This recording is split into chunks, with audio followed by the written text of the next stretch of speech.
every once in a while, I rectify gaps in my cinematic knowledge, shall we say. There are movies that people will bring up, and I'll be like, yeah, I never saw it. And everybody's eyes will get big and go, what?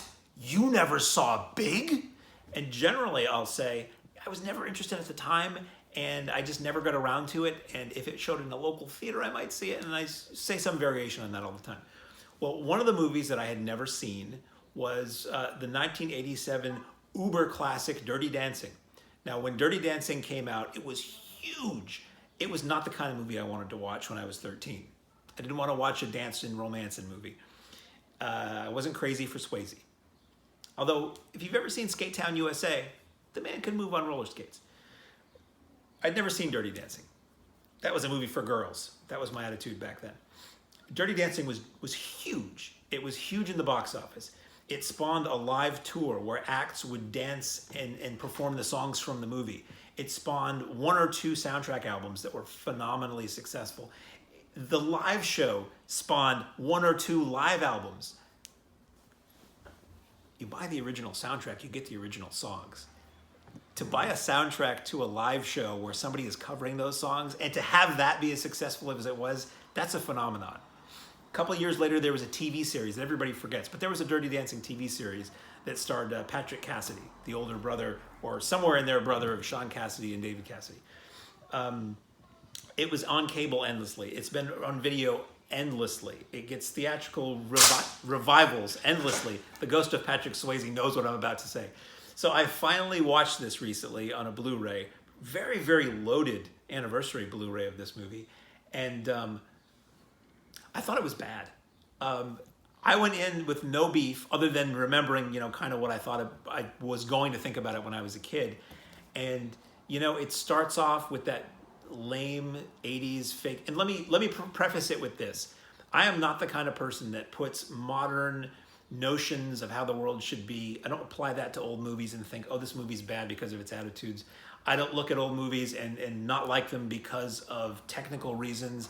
I firmly can put myself back in the past, especially a past I lived through, and take a movie for what it is because of the era. So Dirty Dancing opens with this kind of awful half-assed fake slow-mo that always made me want to throw up.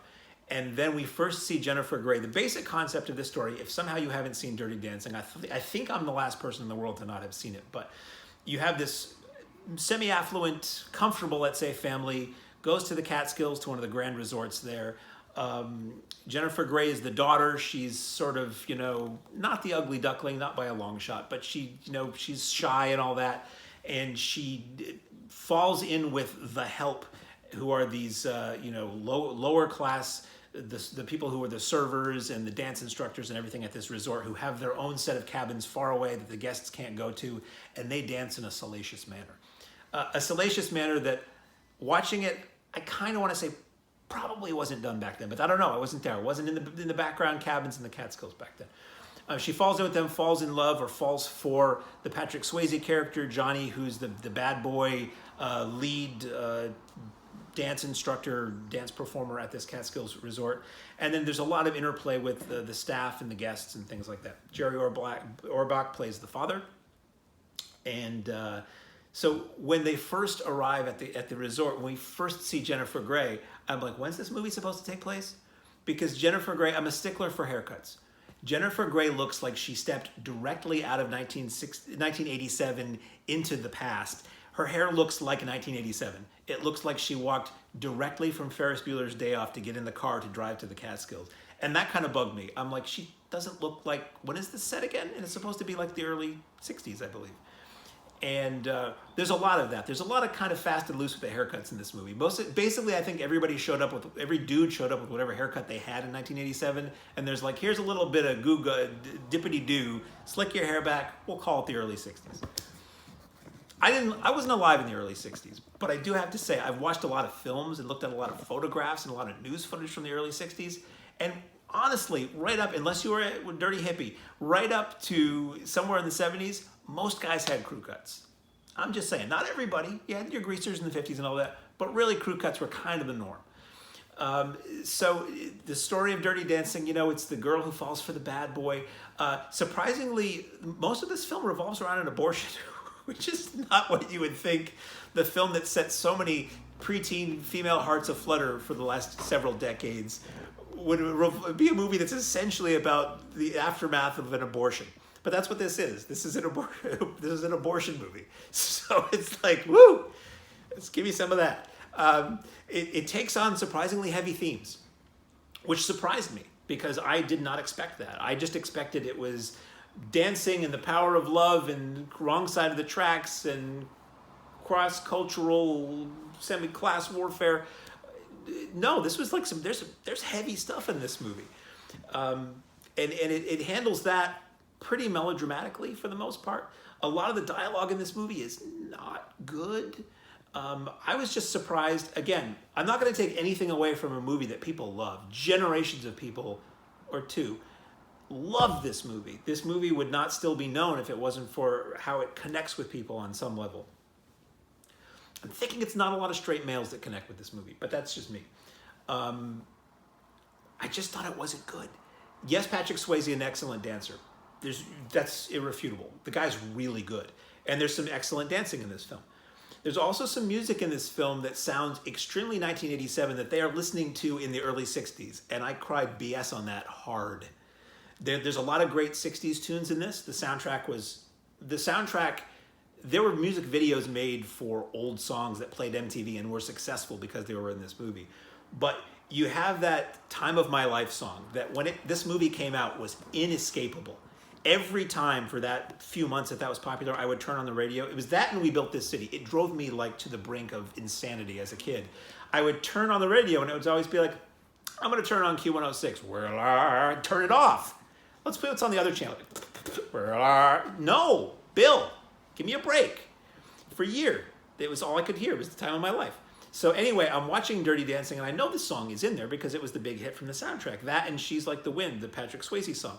Now, there's one thing to have a song, She's Like the Wind, which sounds very contemporary, 87, sung by Patrick Swayze, laid over a scene in the movie where something dramatic is happening. That happens in movies. It felt weird to me to see a film set in the early 60s, but a really modern song is playing over it. Films do that sometimes, but it kind of bugged me because there was so much predominantly 60s music in this.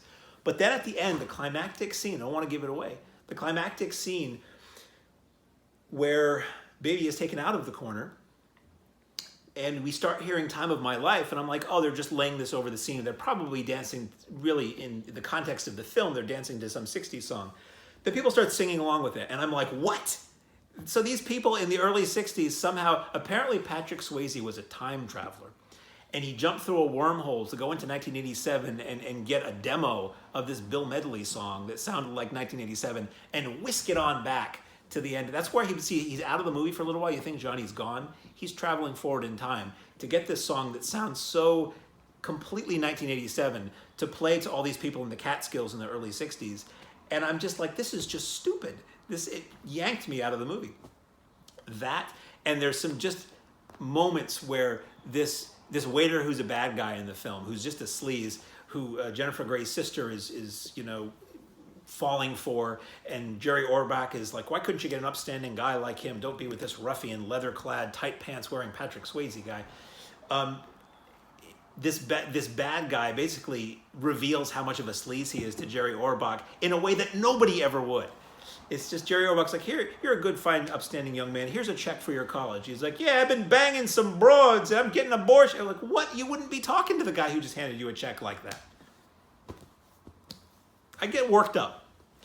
I know this is probably just horrifying sacrilege to a lot of people who really love this movie. And I did give it an honest shot. I really don't tear movies apart because they're old or because they're not my style. I'm consistently surprised by movies that I watch for this show. I watch them because I need to review them. They're movies I normally wouldn't watch. And most of the time, I'm happily surprised. This was just one where I was like, it's a classic, undeniably. It was insanely successful. But objectively, I think it's not very good. I think I mean, there are iconic moments, the dancing in the water and the jumping up and catching and the baby in a corner and all this other stuff. But there are so many moments where it felt like it was so ready for a riff tracks treatment.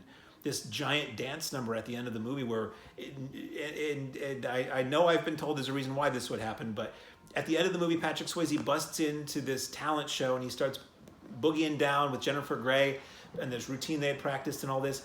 And then all of the other workers join in behind him in this massive choreographed dance movement. And I'm like, hold on, this isn't that kind of musical. Apparently now it is. But up to this point in the movie, there are never these things where everybody bursts into song or everybody in the camp suddenly is choreographed on the lawn doing something. Did they work this out ahead of time? After he came back in time, he's like, okay, folks, here's a tune, and we're gonna work up this routine. It's like he busts into this thing spontaneously, and he's dancing to express himself. And all of a sudden, everybody he works with is like behind him copying his moves. And I'm like, wow, that's a crack squad who can suddenly bust into, 40-person choreographed dance. But maybe I'm overthinking this. I don't know. It was just kind of shocking to me to watch a movie that's so well regarded as Dirty Dancing is, so many years later, giving it a fair shot and being like, this is bad. So obviously it's not for me. Whatever I'm going to say isn't going to change your opinion on anything. If you love Dirty Dancing, good for you. I highly recommend this DVD or this Blu-ray version, which has like screen tests on it and multiple commentaries and outtakes and extended scenes. Apparently somebody else played the mother when they started shooting the movie, and there's a deleted scene where it's the scene you've seen in the movie, but all of a sudden somebody else is sitting in the passenger seat. That was kind of wild, and they explain why it was somebody else. So it's a really nice package. We picked it up from Bull Moose used for very little dollars, so it's out there. At any rate, I've rambled for a long time. I just thought it was very, very important that you had to find out what I thought of 1987's indelible, timeless classic, Dirty Dancing.